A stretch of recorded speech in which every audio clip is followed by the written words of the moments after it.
Maayong katapusan sa semana mga kaugmadamlag. Unya ang mga utang nangaimpas na ba? Dili gud mga human ning obligasyon sa kinabuhi. Ang importante, malipayon ta o mupadayon lang ta. So karon magpasalamat ta puta sa atong mga kaugmadamlag nga kanunay ni pambit sa ilang mga grasya. Unaon na to si Brigido Inquilino, Dong awag jud paglubad, daghang kayong salamat. Sunod si Brinchie Labaylon, ate daghang kayong salamat sa grasya te. Sunod si Christian Moriel Cafe, igsoon daghang kayong salamat. Sunod si Rachel Joy Banagwa, Gaw, daghang kayong salamat ug amping dahil sa Manila. So karon mo siya agit na puta sa atong ibang mga kaigsuunan. Unaon na to si Franier Ridulusa, bye, shoutout nimo diha at ni kay galaan nga taga Dawin. Sunod si Alan Amancio, Boslan, shoutout niyo diha.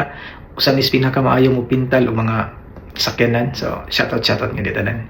Sunod ang mga dagol nga taga Sambuangita, si Hyacinth Marie Credo o si Jane Blet Zamora, mga dagol shoutout niya diya og amping lang ta.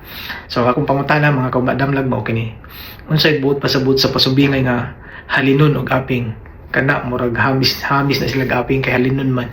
So comment lang ta kung may mga idea, ayaw mo kaulaw.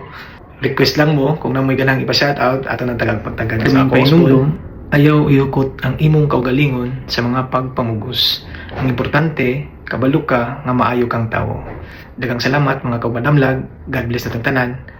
All is well.